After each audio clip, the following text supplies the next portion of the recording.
She was like, yo, there's this artist Crow that I really like. And then when I heard that, and I was like, oh man, it's like, I was like, man, I needed this on the Carnival. It's like, and then so it was dope that he knew exactly the record that he wanted to put me on. This kid got so much soul in him. I thought they were playing a trick with me. I thought he's from Mississippi or something. No, really? Yeah, man. Was geht ab, Freunde? Mein Name ist Rooz, das ist eine neue Folge von Was los? Freunde, yes, yo, bin hier im Wohnwagen, bin am Set vom Dogs of Berlin, hier die neue Serie für Netflix. Aber trotzdem arbeite ich für euch, bin schon seit 5 Uhr morgens wach, drehen hier. Trotzdem habe ich eins miese Folge für euch, und zwar, ich hatte mich getroffen mit Wyclef Jean, ihr wisst, die Legende. Seit ein paar Tagen ist seine neue Platte The Carnival III schon draußen, yes. Plus, jetzt kommt, ich glaube diese Woche ist es soweit, Freunde, jetzt kommt die Deluxe-Version mit einer Menge Remix. Er hat auch eine Zusammenarbeit mit Crow zum Beispiel. Wirklich eine Menge Leute, die mit ihm aufgewachsen sind. Leute, die früher Fans waren von ihm, sind jetzt auf seiner Deluxe-Version drauf. Wyclef hat mich angerufen und gesagt, ja Roozy, ich bin in Deutschland, lass mal chillen. Dann haben wir uns getroffen. Ich habe gesagt, ich nehme die Kamera mit. Er ist ein wirklich nicer Typ. Wir haben wirklich viel Spaß gehabt. Wir waren sogar noch auf der IFA, auf der Technikmesse, und haben uns ein bisschen Krimskrams zusammen angeguckt. Er hat die ganze Zeit seine Gitarre dabei gehabt, er hat gespielt, es hat sehr viel Spaß gemacht, Freunde. Ich halte das Intro kurz, wir sehen uns am Ende der Sendung noch einmal wieder. Jetzt erstmal viel Spaß mit wirklich einem der legendärsten Menschen überhaupt. Wyclef Jean, Mann, Alter, er ist einfach wieder zurück. Yes, yes, ja!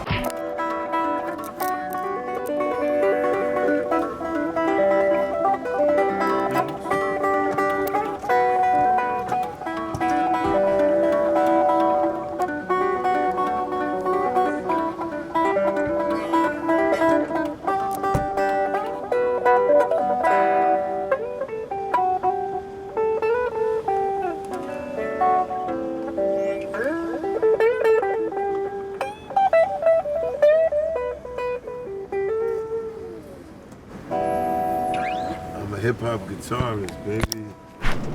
It's so crazy because you can see where hip-hop, it influenced every culture so crazy that we can see somebody wear one piece of garment.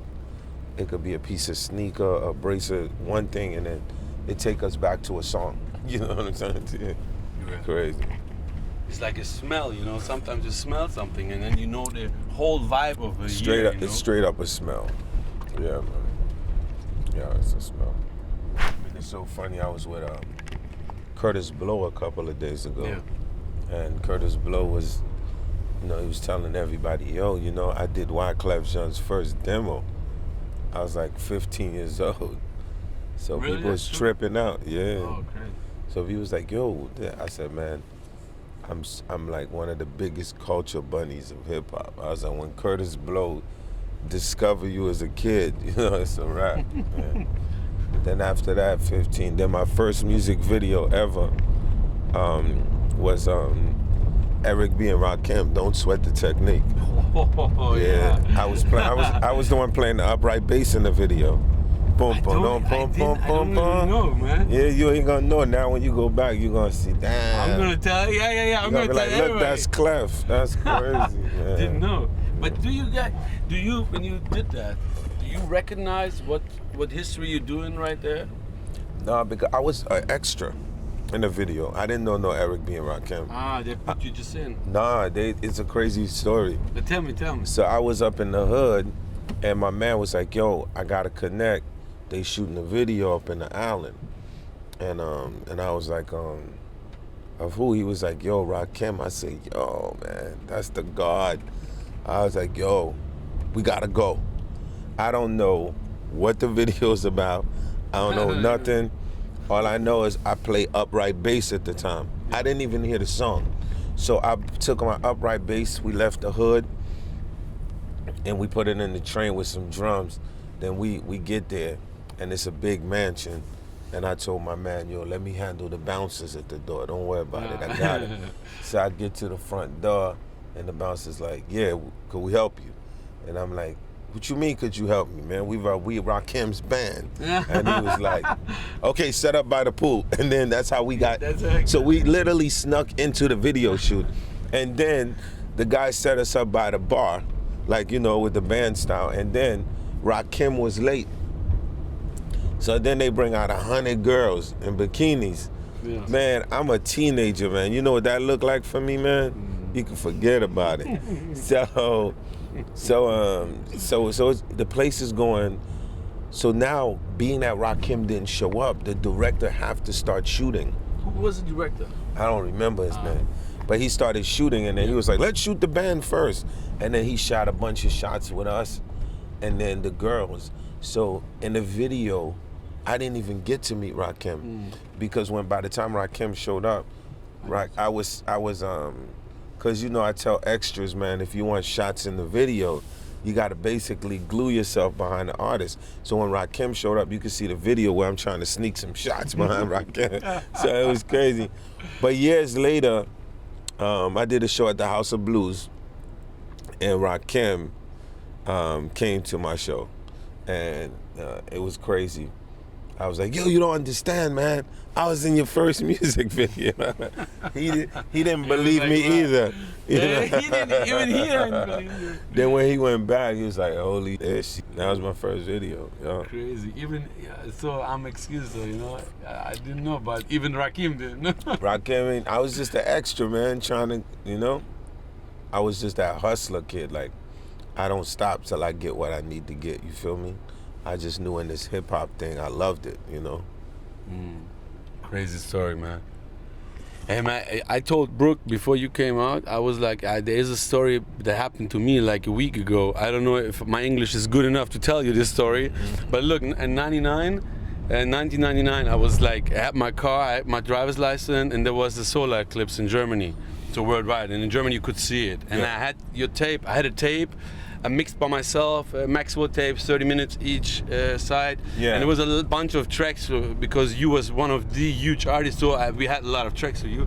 Yeah. And one of the tracks, the radio didn't work, so they had this in the car like hours and hours because we drive a lot, 6 hours to see the solar eclipse. Yeah. And then we was listening all the time to No Woman, No Cry. So look, we came down, and we was on the Autobahn. What is it in English, Autobahn? No, I know the Autobahn. I'm sorry, you know Autobahn. I got you, baby. And we was too late. There was a city, the media says at that time, in this city, like, it's the best solar eclipse. So we go there, Saarbrücken. We was on Autobahn, and we was like late, and we was like, okay, fuck it, we go now, right on, we go right, and we do it here. Okay, we go, see, solar eclipse came, was beautiful, really beautiful. A lot of people was on the side, and me and my friend, really out of nowhere, like singing, No Woman, No Cry, because that was this feeling. Yeah. Now look, 15 years later, 2 weeks ago, I was flying to New Jersey, to Newark, okay? Yeah, my area. So, look, I fly to Newark. The pilot is like, when we land, okay, guys, if you hurry up, you have 45 minutes left to see the solar eclipse. Oh, okay. Wow. Okay, I came out, and my friend's like, hey, man, he was with me. I was like, hey, get our luggage, man. We have to see it. And we came out. It was too cloudy. We couldn't see it. Then we go to Starbucks, and then, like in Newark, there is some fake kind of Starbucks thing. We go in, I'm like 2 coffee, and I swear to God, tell me which song he is playing right there. No Woman, No Cry. And he was like, I remember, no. I was like, I can't even believe this. I was asking this guy, is it your tape? Ich sagen wollte, lange Rede, kurzer Sinn. Alias sein Flieger ist zu spät, 2 Stunden, deswegen warten wir hier in Newark auf ihn.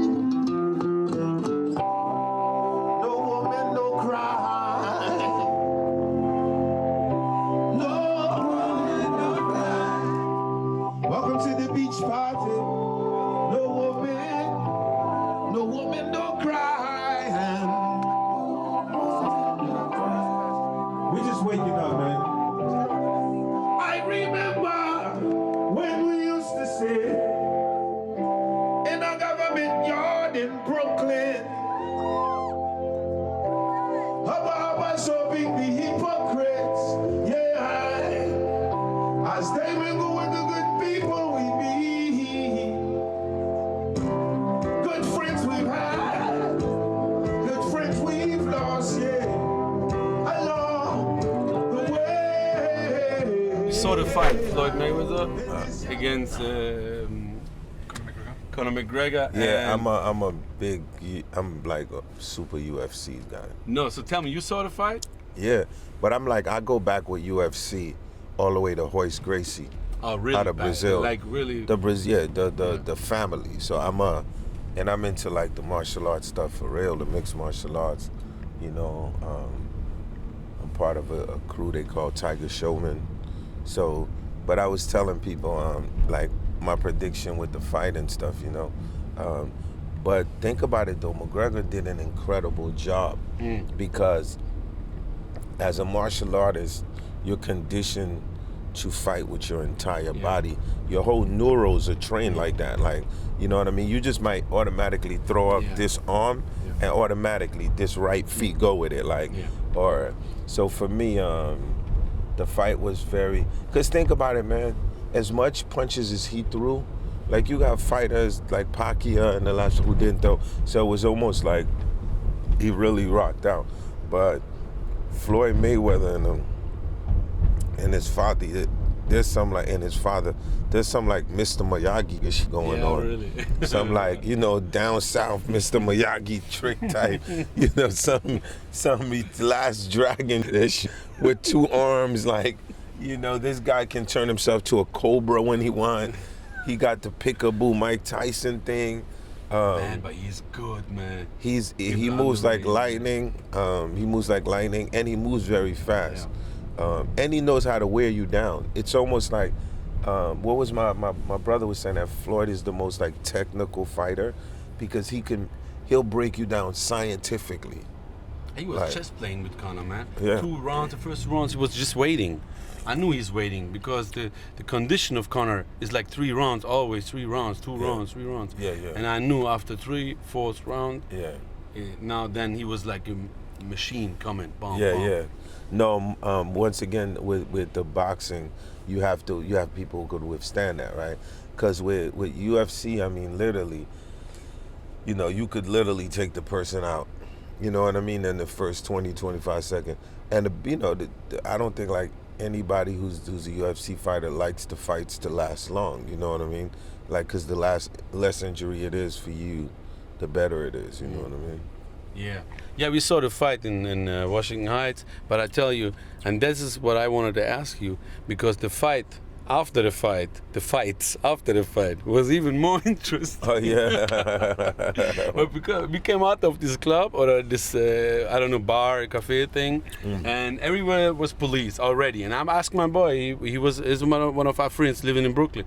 Man, I'm like, what is up? He's like, bro, wait. I mean, why is so much police here? He said, bro, just wait. And then a fight over there. I mean, you know, like they knew already. Yeah, from the betting. They didn't know. It's all from the betting. It's like after that betting, you know what I'm saying? Man, you know, this was my second time in New York, and I can relate so much more to all the lyrics from you on all the rap. Yeah. Because when you said, I don't know, in Maria, you said, blah, blah, blah, in Spanish Harlem, this, that. Yeah. And I was like, yeah, man, now I know, you know, after like 15 years later, now I understand. No, it's cool. With the music, I always try to take people to time travel to the different places that I've been through. Because I always say the best music is when you can make people time travel, body shift. You know, like Bob Marley took me to Africa before I even been to Africa through his music, you know? Yeah, so you took us really through all, I don't know, New York and all the rappers we learned. I mean, I learned my English through this, you know? Yeah, me too. You know, I came to America when I was 10 years old. I couldn't speak English. I learned English listening to rap music. In New York, I had a feeling not, you know, I don't know, in Manhattan, a lot of people speak English, but when you go to Brooklyn or stuff, a lot of people not even speak English. Yeah, I mean, it's an immigrant, like it's an immigrant city. Like for us, like we came over from the islands and the first stop is Brooklyn. Yeah. Brooklyn is like a melting pot of culture. So you know how they say Manhattan's a melting pot, but Brooklyn is like a melting pot of culture of like, from a Caribbean standpoint. And you know what I mean? Like different people that's coming here, they're not really, they don't even know how to speak English. Yeah. But what would we say? I mean, you grew up, like, I would say you grew up in Brooklyn, right? You know Brooklyn very good. I grew up in Brooklyn and in New Jersey. So what happened Yeah. was I came from Haiti. I was raised in Brooklyn, and you know, once they killed a cousin of mine, you know, because it was crazy in Brooklyn, and I was heading towards the wrong path. My daddy decided he gonna move us to Jersey, Oh. but my grandmother and my aunt, everybody stayed in Brooklyn. So that means we lived in Jersey, and every weekend we in the So car you back go to there. Brooklyn. Like all them kids, right? Yeah, so you know, Brooklyn claims me, Jersey claims me. Yeah, You know? yeah. Well, no, definitely. I think that's what made the Fugees dope, Yeah. because it was like Wu-Tang, right? Yeah. When RZA put the Wu-Tang together, he was pulling different boroughs, and it was making it crazy. You know what I mean? So when you have Wyclef, born in Haiti, raised on the Bush, come to Jersey, raised in Newark, go back to Brooklyn. You have Lauren, you know, from upper South Orange Avenue, and you know you have Prize from a different area. The music influence, like you put those three crates together, the formula becomes something that people can't create. You know what I mean? But what would you say to Brooklyn right now? A lot of like what we say in English, gentrification is going on. When I was there, I was very disappointed. As a big fan of graffiti, man, there is no graffiti. I was like, where is the big graffitis? You know? Yeah, I mean, once again, you know, I be telling people that we're through policy and through legislation, a lot of what they're doing is they're cleaning up the cities, right? If you could see, you've been through Brooklyn, you see certain parts of Brooklyn now look like the Soho House. You know what I'm saying? Yeah. To you, like, you're like, yo, what happened to the graffiti really. and all that? But also, I've been encouraging the city, because the graffiti thing is part of the, like, it would be if, you know, graffiti Face, without you know. New York, like Yeah, that's- New York without graffiti, like graffiti tells such a story in New York that I really think like they, at this point, like they should like have a graffiti city, at least something that, you know, that people, when we fly over to Brooklyn and places, be like, okay, this is where some of the best artists have done something and put a piece there. Definitely. We have enough graffiti artists around the entire world where this is happening in different parts of the world. But what happened is, if they formed a coalition now, within the coalition, you know what I mean, you're able to be like, you know, we have so many people that follow us, right? We ain't just gonna give somebody our vote like that. We ain't just gonna say, you know, like we kids, we from the streets, you know, like we control these communities through our art. So why are we giving this person the election if they're not gonna fight for us? At least it'd be like, you know what? Okay, if y'all can't paint here, y'all can paint over here. Like, give us something. Yeah, yeah. Like, let us, you know what I'm saying? So that's something also that y'all should think of also. But do you live right now? Do you live still in New York? Yeah, I live in, I got one spot in Jersey. Oh, still Jersey, right? Yeah, I got one spot in Miami. Oh, okay. The crazy and I people love- come from Miami and Jersey. Yeah, and you know the Jersey spots, Miami, you know, the beach, I you heard, know? I heard Charlemagne saying that the most crazy people come from Bronx and Florida, he said, or Miami. I was like, okay. I don't know. Yeah, but Jersey to us, I mean, we was like one day in Jersey. To us was like really friendly and peaceful, and then Oh, y'all didn't a go. lot of people are saying it's not. Nah, y'all ain't go to like. No, y'all I don't go to Flatbush or something. Yeah, but even like in Jersey, so in Jersey, we was raised, like I was raised in Newark. And like Newark is like Biggie's Bed-Stuy at the time, you know what I'm saying? Like that do or die. That was Newark. Newark was like the car theft capital of the world. So I literally would be in my dad's church, he'd be preaching, and I could hear when the car is being screeched. And it was a trend. The car, you pop the car, Yeah. go around the corner, honk the police, and literally the police start chasing you around. This was a trend.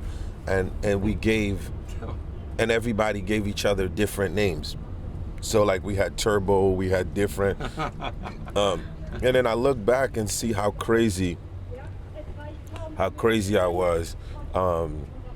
like people be like in my music videos, like I don't let nobody do my stunts, you know what I'm saying? Like anything you see, like Ready or Not, all the way up, yeah. And then I'd be like, they be bringing the fighter dude, the coordinator, and then be bringing actors. I'd be like, okay, yeah, but we gonna really fight, like, you know, it's gonna be real, you know what I'm saying? It's gonna be fun. What was your name then, back then? What they call you?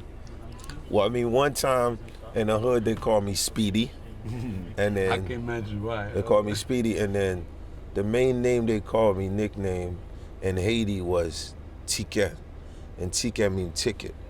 Ticket? Yeah, ticket, because I always would imagine in my mind, ever since a kid, that I'm time traveling. So I would be like chilling, and my friends would come, they'd be like, yo, where you at right now? I'm like, yo, man, you know, I'm just, you know, I just got back from New York. And I'm kidding, I'm telling you, on this donkey. So literally we used to play, this is a funny story. This was our Walt Disney. So they bring a donkey and we play I'm Going to America. And I'm Going to America means I literally get on the donkey, drive the donkey around the cemetery, and once I come back from around the cemetery, I'm like, yo, what's up? They're like, yo, how was America? All the kids. So for me, that's that reality of where I come from. So for us, when we got to the land, we was definitely gonna be different and do something totally different, because I could just feel it. Because some people, they waste their opportunity, and I just saw an opportunity to seize, you know what I mean? Yeah, you took the one opportunity you got, right? Okay, let's just wait. So let me give y'all my process how I write songs, okay? So I'm gonna run through a bunch of crazy stuff.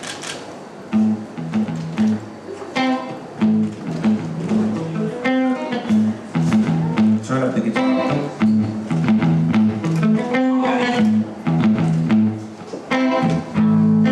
Maria, yeah. She remind me of a West Side Story. Growing up in Spanish Harlem. She living life just like a movie star. Yeah, Maria, yeah. She fell in love in East LA till the sound of the guitar, yeah. Play back up those lines.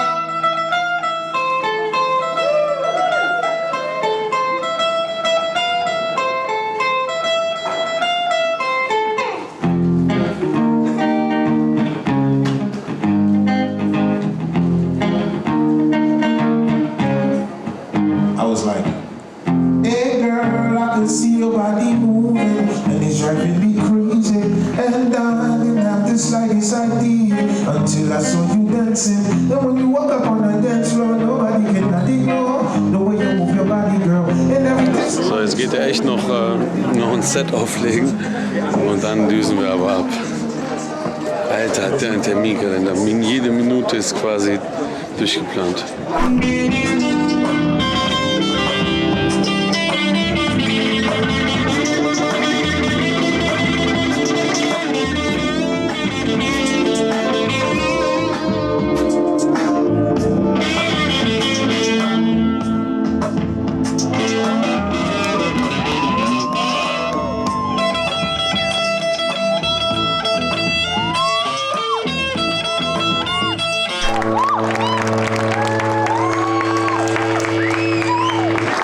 Man, how do you like the reactions to your new song? I mean, it's always incredible, you know, like when you're doing, because you know you're doing it in the studio, right? And you jumping around, you having a good time, because music is supposed to make people feel it. And I always say, when it's time to do music in that space, you gotta grab the floor. You got 30 seconds. You feel what I'm saying to you? Like that's all you got. You know what I mean? Like, and I feel show business, when it's show business time, 30 seconds. First 30 seconds. Yeah, to Your get first the crowd. 30 seconds, that's it. When you notice it, it's like a rule. You got 30 seconds to grab them. And so. But you were so confident on the stage, so I think you have more, yeah. Because sometimes there is a silence that you say, oh, silence, and what is the artist going to do? But when you're doing this, I'm like, we know he's gonna do it a pull up or something, you know? Yeah. You have the crowd under control, man. You're a veteran to this. Yeah, you know, I grew up with the sound systems, and once again, you get a lot of experience in the parks. You know what I mean? And I got a lot of experience in my dad's church too. You know what I mean? I was a choir director, so we know how to move. We know how to move the crowd. How to move the crowd. Yeah. DJ Premier was saying that. He was like, if I couldn't make the crowd dance, they would fight. So I have to do it, you know? Yeah, you got to find a way to keep them, you know, like distracted. So, I have to say, the new single, it has hard competitors. You know, you have, I don't know, so many hits. So you know when it comes. Good. So I it's love like a baby, and you know, I have to bring him to the team. Yeah, Bring yeah. him to the singles. Yeah. Well, I love that kind of stuff, right? Because I don't think that's the biggest song on the album yet. You know what I'm saying? So I think we got some stuff. Like I have like my favorites, you know what I mean? But I just think that 2017, the first record, like my daughter got to be able to bounce to it, and then someone from the 90s have to be like, oh, there go Clef again, like that flow, you know? That's why I kept the flow so straight, like, you know, look at here, you know what I mean? I kept the flow so, I even brought back some real Fugees fans that know like the boogie bang bang, you know, and all of that. It's like, I got this slang to make the boogie bang bang, the re-dang bang bang. So it was like a combination of that, right? And then with the sonics though of like what happens. So the interesting thing about what happened to Love, the producers that came in with me, that was working with me, was the Knox. And once again, they fans of the Carnivals. There was like 12, 13. So they was like, yo, Uncle, we want to create something like Staying Alive, but better. Like we have something in our head. So that's what made it interesting. So these kids came in. So for me, it's just gonna be dope. Like we already see, cause it's a real world, right? So you can see how things are working real time today. Like you don't have to wait. It's just incredible to see how the new stuff is being received. Yeah, crazy. Yeah, all of them are fans. What was fans back in the days? Yeah, it's dope though. But they're producing, and then now the kids that are producing for like, you know, the Drakes and the Thuggers, you know, it's like Carnival was one of their joints, you know. So to have a chance to get in the studio with them, it was dope. So you have do you have on the album some these guys are new, right? Super Mario and Yeah. Are there like any people on the album producing that you all already, you know, worked with all the whole time back in the day? Well, no, because the whole idea, every carnival has a scheme. Yeah. So the idea with Carnival III is 1997 meets 2017. So you you know? have to do it all. Yeah, like you hear the sevens and sevens, like 1997 meets 2017. Oh so my what? God, what a time, right? Yeah. So what makes it special is the fact that, because what determines if you good or great is not what you can do for yourself. None of that matters. It's, can you inspire people?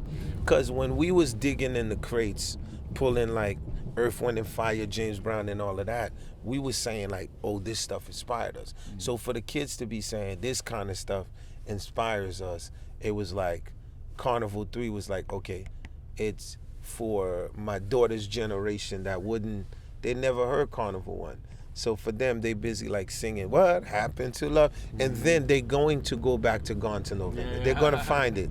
So that's how I look at it.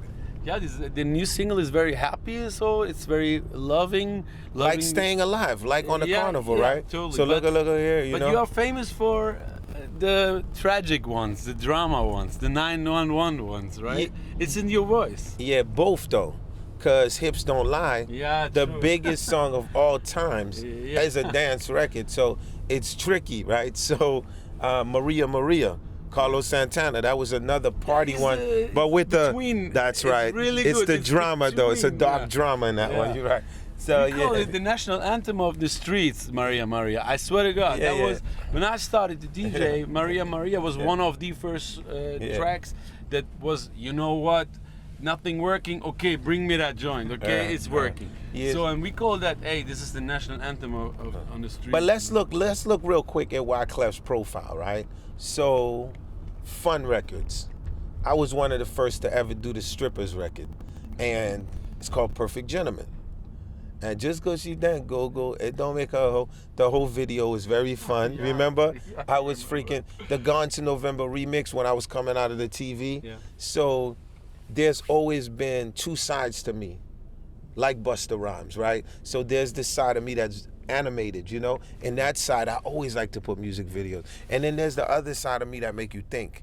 And so that's why I said it's so funny, because when I go in the studio with the new generation, they literally picking which Wyclef they want. Yeah. So dude be like, yo, give me that Wyclef from the score. Other one be like, yo, give me that Wyclef from the Sweetest Girl. Other dude be like, nah, I want that if I was president. Ish, man, give me that hard, ish, you know? So, but that's good to be able to, because at the end of the day, the core and the purity to what I do is just, I'm a musician in heart from the ghetto.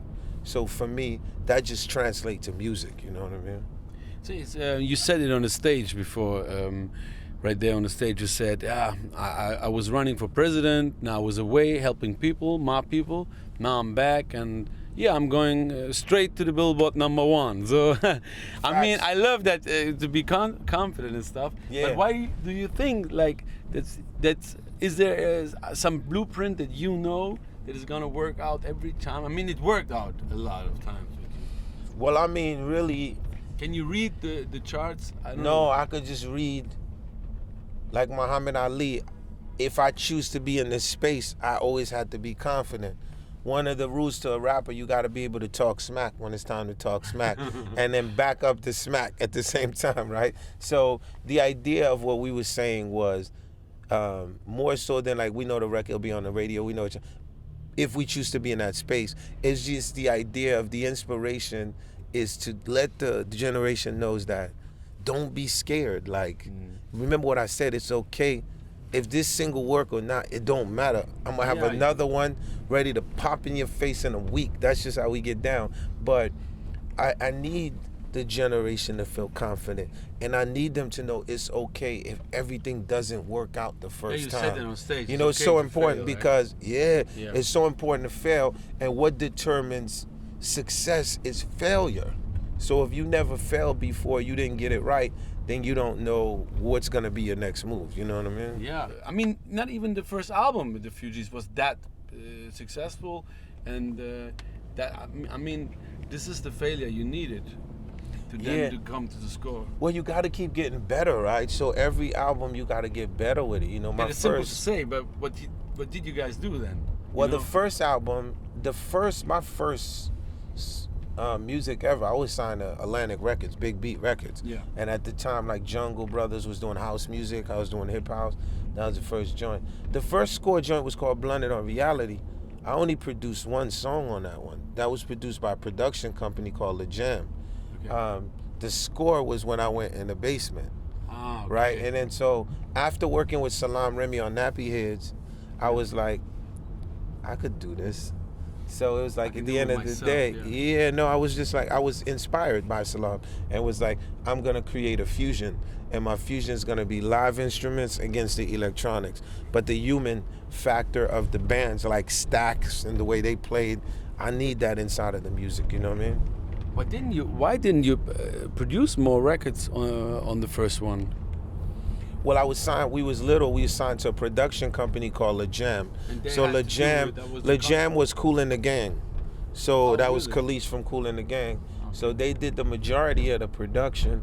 I mean, they're good. You know what song I did? I did Vocab.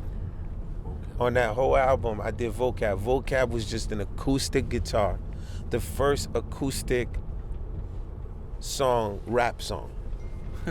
Literally, it's a guitar, and then we just spitting over a guitar. So I'm just showing you how crazy my brain was. When it was doing all of that, I was like, yo, I got an idea. You know, I'm the little man. They're like, what's that? And I'm like, yo, to be different, let's just spit over an acoustic guitar. They're like, really? I was like, yeah, and then that became Vocab, you know what I mean? It's crazy. But when I listen to all your songs, especially all the dancehall, with the dancehall beat, with the dancehall vibes, or what would you say, like reggae? When I listen to that, and I'm like, wow, that could be from today's music, you know. Today's music, what is up right there? I don't know. You know this whole Afro trap movement and all of this. Yeah, of course. And I was like, when I was listening, when we was on a stage before, and I listening to all your hits, and I was like, man, this is so years ahead, you know. I mean, Yeah. you could like come back and do all this again. Is That's- the album like this? That's what we doing, baby. We could always come back and do it again. You feel me? Like I mean, we even always the say. beats, you know, people. Yeah, I mean, even like the new stuff we doing, it sound different, but it still sound old, right? So take a song like What Happened to Love. Yeah. Like that's, once again, those sonics and that energy, that feel good. Man, that record remind me of like a rooftop version of Kool and the Gang, Celebrate Good Times, like, or Good Times, the Chic. yeah, It just feels like shit. It makes people feel good. You know what I'm saying to you? Yeah, man, good times, chic, Yeah. man. When you do the guitar, I'm always remember this. Wie war der Name nochmal von this guy? He invented these licks and stuff. What was his name? He was working with Daft Punk. What is the guitarist's name? From. Oh, Chic. He produced this shit. Yeah. Good times. Now Rogers, right? Yeah, Nile Rodgers. Yeah. Yeah. Yeah, you have kind of when you do the licks and stuff. Is this kind of.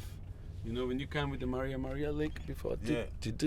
Yeah. It always remembers me to this, you know, this era. When Yeah. people, Well, I love that era, and I love like my Yeah. grooves are based like. all this disco time. Yeah. I love all that stuff. You know what I'm saying to you? So, and for me, like I said, it's exciting, right? Cause, you know, when it's time to do music within a popular space, and I'm excited about it, I want to do something different. For every song that we have on Carnival 1, we have one to match it Yeah. with Carnival 3. And I would say even like you saw how the Cuban crew was in there Yeah, today. yeah, The it crew was from Cuba, crazy, yeah. man. Yeah. So we got another joint called Tropicabana, which is crazy, Tropicabana, and then a crazy remix with Nori. So Nori, yeah, N-O-R-E. So that's dope Where is because he? Nori actually has one of the biggest podcasts in America called Drink Champs. Oh, really? Over 51 million subscribers. Wow. So y'all gotta check it out. It's called Yeah, Drink Champs, and everybody been on Drink Champs. Okay. And so, and then I know Nori and Big Pun, you know, like Fat Joe, like that's crew. And podcast is interesting because he be saying stories that nobody know. Oh, So man. that's what makes it dope. He be like, yeah, yeah. Clef used to come to the studio and check me and Pun out. You know, and people go, Clef used to check Pun. So there's so much things that go on backstage, and when we not being celebrities that people don't know because they only, so Nori is able to show the crowd the other side. you Yeah, know? I just knew the podcast from Joe Budden. I know he has a crazy podcast. Yeah, that's dope. Yeah. He's a kind of a hater, but I don't listen to this podcast. But I know this is big and people listen to it. Yeah. But I didn't probably know of Nori. Like That's why what? really crazy. Why not the Clef and the Crow? It's the Carnival, man. You know what I Yeah, mean? this is really Carnival. So I think we both meet in a space where, as producers, we're just both very eclectic. And I can relate to him because he's very eclectic. Yeah. And like I thought he was like, this kid got so much soul in him. Like music, like soul, like funk, like R&B, so much soul.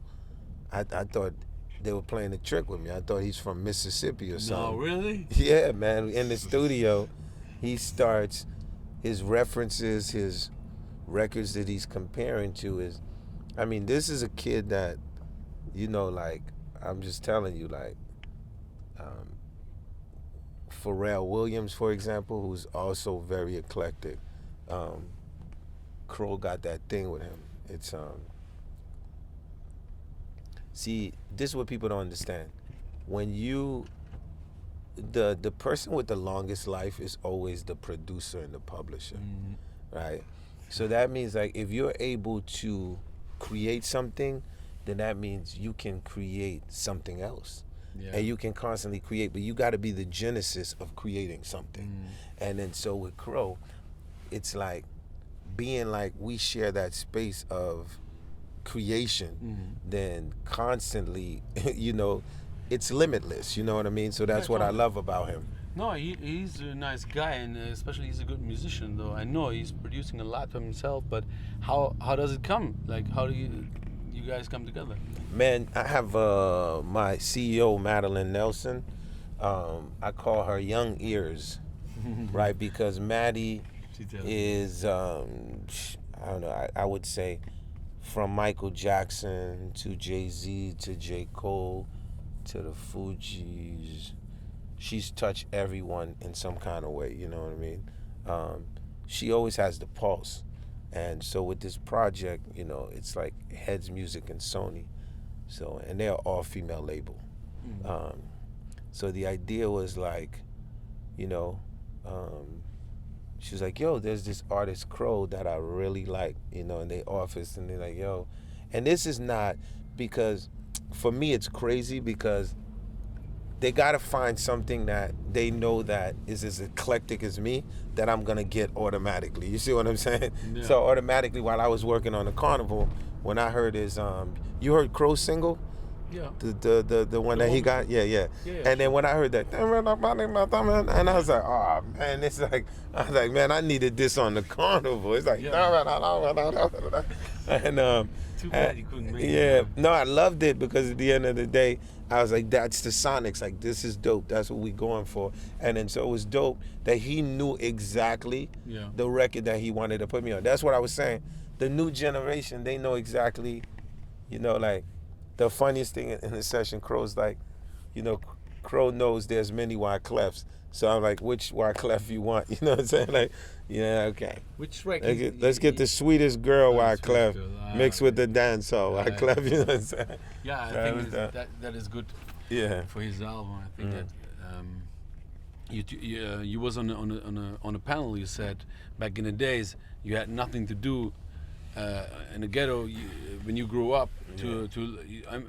Whether you go on the street and sell stuff, or I don't know, you play the instruments, you learn your instruments. But wasn't it like very uncool to play instruments in the hood? You know what I mean? The cool kids, they hang around in the corner, or they rap. I mean, battle rap. You said yourself. But then, what drives you? I mean, as a ghetto kid, to be like a fan of Prince and, you know, to play all the instruments he plays and all this. Yeah, I mean, we all was in the project too. We was just not the majority. Yeah. Right?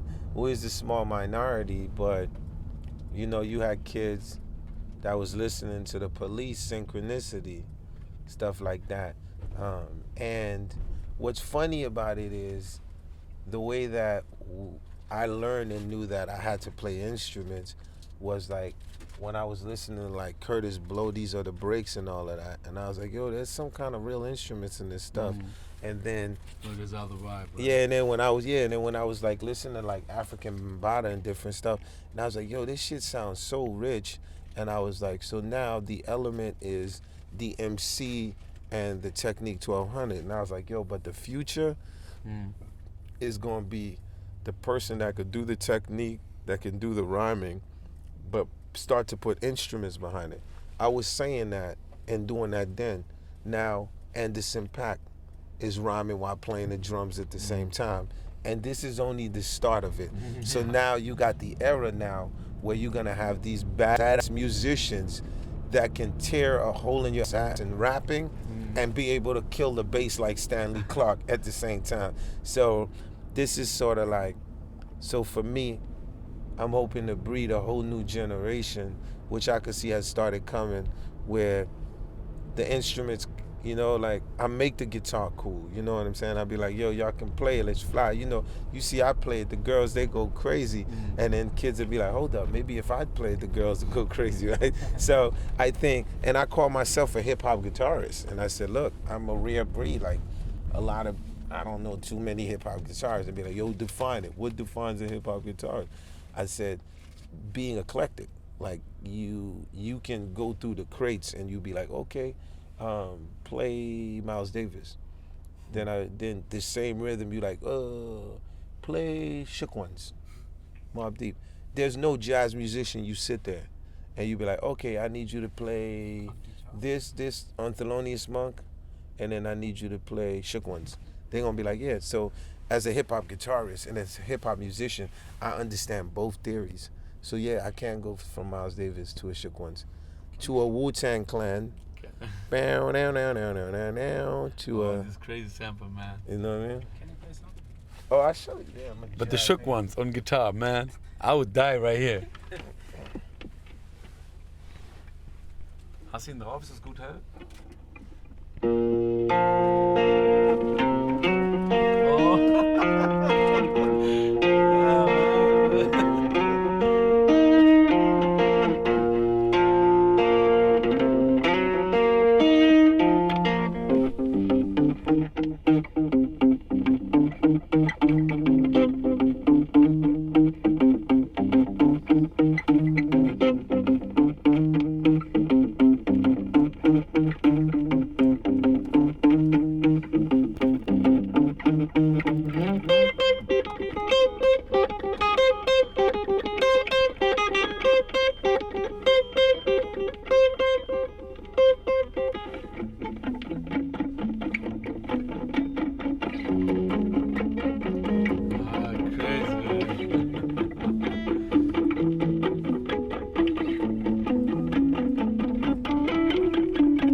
Van Halen.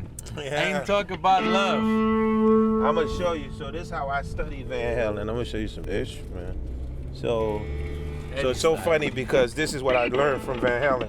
So the hammer-on, right? So Yeah. growing up.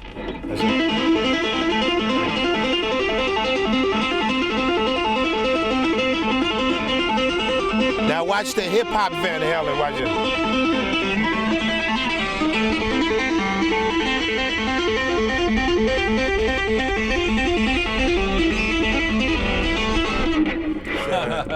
You So that was the hammer-on style Yeah. by Eddie, and then so once I learned it, like the first step of then I started like freaking like suicide. I call it the Eddie Van Halen suicide. So it's like I was saying, like when dudes was doing schemes with chugga chugga chugga, I was doing them with instruments. You know? Yeah, you know Van Halen, Eddie brought Michael Jackson to the radio, so Yeah, it's of his course. feature. Yeah, that no, was yeah, a big time. genius idea to bring him, because back at that time, rock was the big thing, rock and roll, and disco was this disco kids and stuff. And Michael wanted to go big, and some Brook kind of guy was like, "You guy, come over here, you have to do this." So I don't know which one, it was it, but with Eddie's iconic style. Yeah, Eddie is the man, and then we all learned that, like, you know what I'm saying, all of that influence. But once again, that's fusion. Yeah, that's You know what I mean? You told me. Yeah, Hip-hop- Quincy hip-hop Jones. is the new fusion, right? Quincy Jones, baby, fusion. Beat it, fusion. Man. So I was listening to your new songs on Spotify, and I was like, wow, if you think like I don't know, Wyclef is that was back in the day, now we have this and that, and I was like wondering, you have I don't know, hundreds of millions of plays, and you have already 20 millions of plays on the Jimmy one. Yeah. And I was like, wow, people, you have real fans, it's good, man. I was like, wow. Yeah. How was feeling? No, it's great. Like I said, so for me, it's like, like before we decided we was gonna do an album, we did the EP, right? And then before we even went to Sony, like back to Sony, we did our own test, you know what I'm saying?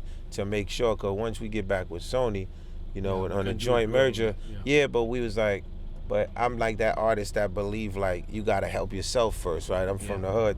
So it was more like, coming to Sony with a story is different than just coming to Sony say, oh, Wyclef want to do a record. But the fact that you can say, look, analytically, he's already streaming 20 million here, 3 here, 4 here. Then it's like, okay, there's a story. I tripped out earlier because the dude bought the 2 vinyls, and it was like the score. And then he had the more like, the Juve vinyl cover, the Carnival III vinyl. And it was like, yo, it's so crazy because this to watch it go from cassettes to vinyl to streaming is sick, man. Yeah. For me, it was when I was born, like there was cassette all day, all the time. Then it was the CDs, but then I became a DJ, so for me, vinyl was also important. Yeah. But these days, I mean, first, all of them old cats and old school guys are like, yeah, Spotify streaming is killing and it's not good, blah blah. But what do you think? Well, what happens is you have to be able to change with the times and change with the generation, right? And evolution is important, right? And what happens is if you don't move with the time, you get stuck with the time, and then time passes you by, right? Because nothing is gonna stay the same. Like it's like you wanted the evolution to be right. At the same time, you want it to be fair to artists, you know what I mean? So it's like you still want within the platforms laws protect copyrights, right? Because think about it, man. This is our university, this our diploma, like this is what we work for. So I mean, this is what we're gonna leave our kids and their kids' kids. So it's very important. But I feel, for me, it's like good because I'm an artist that always wants to do multiple things at one time. So the streaming platform, you can actually go and you be like, okay, he's working on Carnival 3, but damn, it looked like it's gonna be hot. You know, Clef actually got another shot at this. But you're saying that based on the analytics that you're already seeing, and now streaming allows this to happen, you know what I mean? And then it makes the labels react differently. So I guess it's a perfect platform, you know what I'm saying, to you for a generation, but you still have to make sure that copyrights are... You see, our generation is more worried about copyrights, laws and all of that. My daughter's generation is different. They sort of like want to do the song and then go to the club and perform it, go back to the studio, do another one, go back to the club and perform it. Like they more a generation that feels like, yo, we want to keep the energy and the party and that kind of vibe going. And I think what happens is it's important. What's the word? The word is like quality over quantity. So then you always gonna have those albums that actually stick out, like the Kendrick Lamar's, you know what I mean? The different albums, I think, but when you say quality and quantity, I have the feeling like with Spotify and all that, you have to put more music out and be like more frequently and even more quantity. You know what I'm saying? To be there, you know? Because there's a lot putting up, and people, you know, they don't even know what to listen to, you know? I told you I was recently in New York and on a downtown Manhattan, and everywhere this big commercials and billboards, not buy the new album, no, stream the new album of, I don't know, Uzi Vert, Lil Uzi Vert and Lil Yachty and this and that. So I was like, man, on that one side it's good for the consumers, it's very good. You pay, I don't know, an amount like $10 a month and you have everything is cool. But then on the other side I was like, man, it's a bigger fight than even before, right? Yeah, but once again, for the kids though, for their generation, they're accumulating millions of dollars every couple of months, faster. Like just off one, it's different. Like a kid will get a hit with one song, he's able to tour he's able to make $7 or $8 million. I'm telling you, from the clubs alone. You know, half of it is tax-free money. Like, you know what I mean? Like, yo, let's show down, you know. But can they stay? Like, can they stay? Well, sustainability is different, right? Yeah, that's different. So yeah, sustainability is different. And with sustainability, it takes a lot to maintain. When I listen to all these young cats and the hits, I know the hits, but there is no person behind it. You know what I'm saying? It's like changeable, you know? You can take this hit and give it another guy, and it would still be a hit, you know? But when you come up with someone call me, it is your song. Nobody can make it, you know what I'm saying? That's different. A lot of, I mean, not, okay, let's take, I don't know, Tupac or Biggie. Nobody can do it like them, you know? The Tupac rhymes, you know, Biggie rhyme style, nobody could do it. Like, I don't know if these cats today, there's a lot of quantity. But everybody's created for a purpose, right? So at the end of the day, to each his own, right? Everybody have a movement, like Pac, Thug Life for real. You know what I mean? Biggie, the Brooklyn movement, you know, and letting people know you could get up out of this struggle. Fugees, the refugee movement, you know what I mean? You know, the Jay-Z movement, you know, you could go from a hustler to becoming the biggest thing in the world if you want that. So I think once again, right, I think, so we the elders, we the peers, and we always have to do our jobs. It's like when I listen to Young Thug's song, Wyclef Jean, it got that frequency in it. And it's like at the end of the day, there's still strong stuff going on out there. There's still, you know, competitive like stuff going on out there. And sometimes I feel the older generation miss out on it because they're like so stuck with saying, yo man, that ain't music, that ain't, you know. I know what you're saying. You feel me? And then what happens is, but they do that, but they did that to us though. When we was coming up, remember we was doing hip hop, and they was like, "What is this? They are killing hip hop." They're like, they're killing hip hop. They're taking little pieces of great records and rapping over them. You know what I'm saying? Like, So I think like there's a lot going on that it's important. Like, you know, like you might hear Percocet, Molly Percocet, you know, you're like, yo, what the hell are they talking about? Like, but it's but the aesthetic of, you know, it's the beauty. But of his flowing, you know? That's right, and then it's now, but then again, that's jazz. Totally. Right? It's like he is actually saying something because the tone of what he's saying is the whole message of the whole thing. So that's what I said. There's interesting things like you could take that record and then have a jazz guy, for example, start blowing some sax on it, and he'll still sound like Future. You'll be like, holy shit. So there's a lot of sonics, because we're moving to a space of sonics now. And sonics are starting to dominate and dictate where the record goes. And then there's a level of instrumental now that the record must have to talk to the public. So now you have to be able to talk without words too, at times, totally right? Track-driven, they say, right? Everything is track-driven now. Totally. And what is it for you? When you listen to the radio, or I don't know, to new stuff, who's out there where you say, hey man, I put my finger on this guy, you know?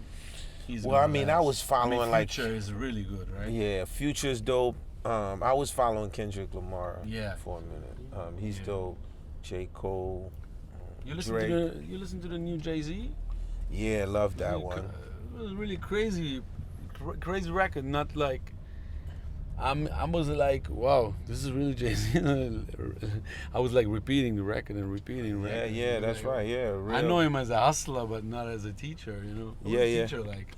Yeah, no, definitely. But once again, you evolve, right? Because it's like evolution is so important, right? Because what you once did, the idea is like, okay, if y'all want to get to my level now, I gotta give y'all that talk, because I need y'all to get past what y'all thinking right now, you know? Because there's probably some kid in Marcy Projects now who like wants to be Jay-Z, and maybe he's only 14, and maybe that album, when he listened to it, is gonna give him that talk that he need to hear. Let me ask you one thing before we come to the end. Is this a comeback? Well, relative to what is a comeback, right? So in order for it to be a comeback, I would have to say, how did I fall off when my last record was Hips Don't Lie? So I'm just saying, like, you know, when Dre's like, how can I fall off? My last album was The Chronics, right? You didn't fall off. I mean, it was like, how many years? So what it is, right, I basically left that space, right? Because to me, like, a comeback, right, means basically you was going down the tube, you know what I mean? And then you found something and you was like, yo, but the idea of saying, okay, I'm at the top of my craft. I'm going to leave this and I'm going to run for president of a country. Then I'm going to come back. So in that sense, definitely, I feel like once we put Juve out, I felt like it was a major comeback. Like when we look at the streams and to go from cassettes and we're streaming over like 50 to 60 million, like when you look at the platform. And then it is a comeback in this sense, because what it is the person who can't see you, right? Like no one know how I came to be besides the stories. So it's impossible for them to ever see me coming back, right? Yeah. So what that means is they can only see what their eyes allowed them to see.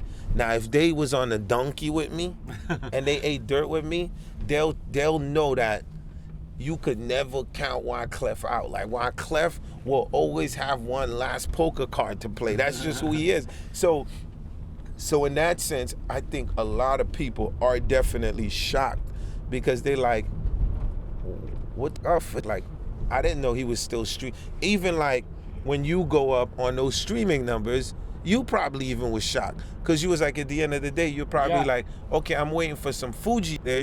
Hold up, did something slip under my radar on Wyclef that I missed? Hold up. And then what slipped under your radar was I knew to get to here, right? Yeah. I had to start down there. And then so I started down with the kids with the whole this acoustic trap idea. And you know who gave me some advice? I'll never forget, Leo Cohen's. Okay. What is it? So me and Madeline went to see Leo. Leo was like, Clef, you know you're already Clef, right?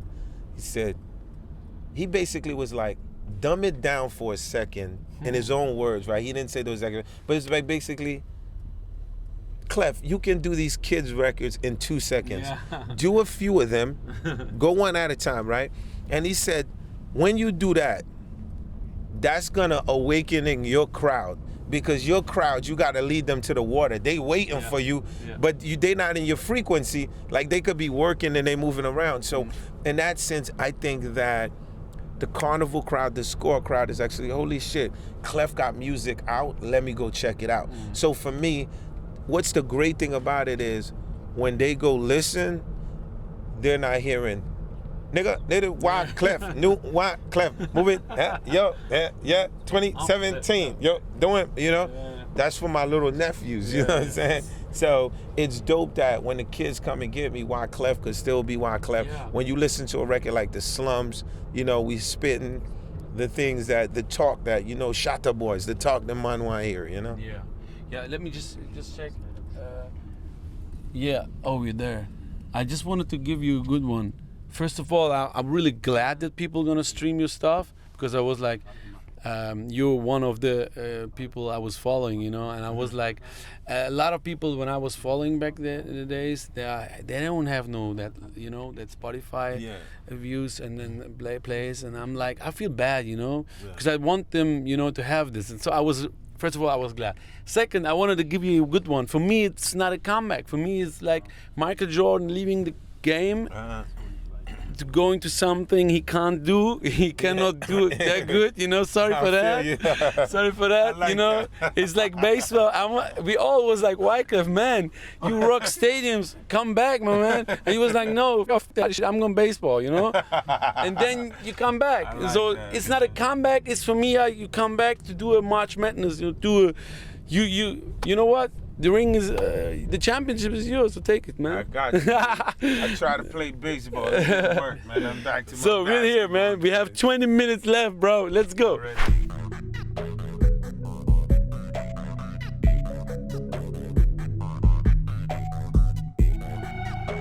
So, da sind wir mit Clef auf der IFA-Messe. Das war knapp, Bro. 20 Minuten machen die sogar zu.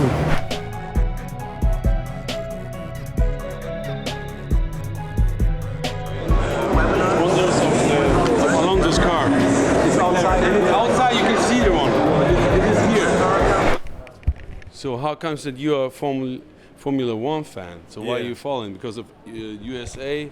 They're more into NASCAR, right? Yeah, shout out to the NASCAR too, Formula One Grand Prix.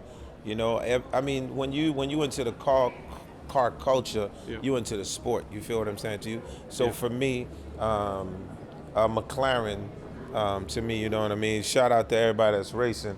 But right now, there's a dream for me right here, because you already know, man.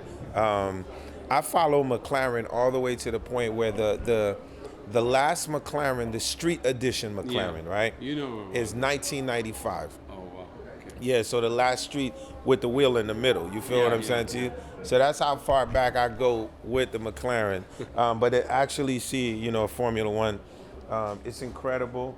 So it just, when I see a car like that, it makes me know that I definitely got to become the Haitian Quincy Jones. So I'm working on that, you know. Come on, you can afford one or two sports cars. Yeah, this is like the dream right here. But definitely shout out to Formula One. One of the most incredible, you know what I mean, like races in the world. I want to tell you for the people, for the fans, this is really the car Alonso is driving, right? This is not a building or something. So next time Alonso is driving or there is a McLaren sign, just call me and I take you to the ride. Got you, man. Shout out to Alonso. Y'all already know we out here, man.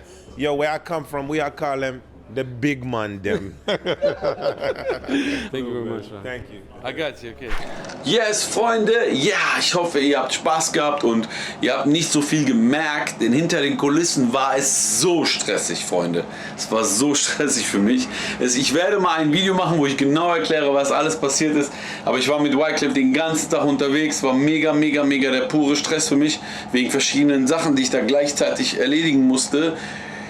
Aber ich muss sagen, der Wyclef hat mir die Arbeit sehr leicht gemacht, sehr angenehm gemacht, weil er ein super cooler Typ ist. Ne? Auf der einen Seite Weltstar, auf der anderen Seite sieht er sich irgendwo auch wieder als, ich will jetzt nicht sagen Newcomer, aber er sagt, ey, ich muss wieder ins Game, so, ich weiß, wie das Game funktioniert, ich war lange nicht da, ich bin wieder am Start. Habt ihr euch Carnival 3, ja ist ja gut, ich sag's jetzt auf Deutsch, Carnival 3, Carnival 3, die Platte reingezogen? Vergiss nicht, die Deluxe-Box ist diese Woche raus mit einer Menge Remixe. Sagt mir mal was dazu. Ich meine, ich kann mir schon vorstellen, dass der eine oder andere sagt, ey, weiß nicht, habe ich nicht mitbekommen, aber vor meiner Zeit, weil vielleicht sind viele von euch einfach sehr jung, außer dass ihr natürlich seine Welthits kennt, so Shakira, Maria ist jetzt gerade wieder am Start, diese kennt man natürlich, aber vielleicht habt ihr gar nicht diese Ulala Fugees mitbekommen. Ich meine, dann muss man leider sagen, hast du keinen Plan. Nein, Spaß.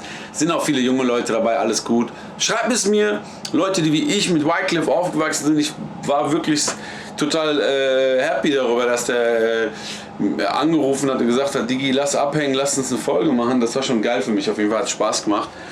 Peace out, I kiss your heart, my man, I kiss your Knie, I kiss your Auge.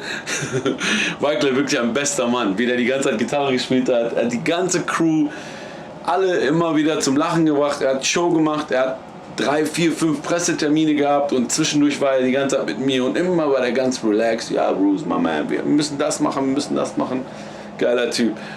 Unten alle Links auf jeden Fall. Vergiss nicht unsere Playlist, Deutschrap diese, da habe ich ihn auch drin, aber ihr könnt auch direkt auf Wyclefs Playlist gehen, auf Spotify. Ich mache euch alle Links auf jeden Fall, ihr werdet nichts verpassen. Ich hoffe, ihr habt Spaß gehabt. Immer noch bin ich, merkt euch dieses Shirt auf jeden Fall, immer noch bin ich hier am Set von Dogs of Berlin, das ist hier mein Wagen und ich schneide die Folge hier, auch wenn ich auf Netflix bin, Freunde, ich bleibe euch immer erhalten. Vorsicht, Treppe. Ich zeige euch einmal ganz kurz, ich darf eigentlich gar nicht richtig, aber ich zeige euch so ein bisschen, was hier abgeht. Mies Action, ja, Ü-Wagens, dies, das und, oh nee, das, ja, ich mach so, das ist mein Wagen. Ja, wir dürfen noch nicht alles verraten und da die Folge jetzt Freitag kommt, ich glaube, ein paar Tage noch, dann darf ich euch genau verraten, welche Rolle, ich bin Kameramann auf jeden Fall nur. Nein, was ich hier genau mache und so weiter, alles, auf jeden Fall habe ich miese Klamotten, richtig so Actor und so. Ja, ich warte jetzt auf mein Essen, wir haben Mittagspause, wir drehen seit 5 Uhr morgens. Ey, jetzt habe ich schon wieder zu viel Rooz erzählt. Ich mache daraus eine eigene Rooz World, da erzähle ich euch alles. Wirklich, Freunde, wir sehen uns in den nächsten Folgen wieder. Gangzeichen, Wyclef is real Hip-Hop. Das ist natürlich Gangzeichen für ihn. Ja. Schreibt mir in die Kommentare, wie euch die Folge gefallen hat, ob ihr Wyclef feiert wie ich. Und ich lade euch jetzt die Folge hier hoch, ich schneide das eben noch. Und dann esse ich gleich und dann bin ich wieder dran.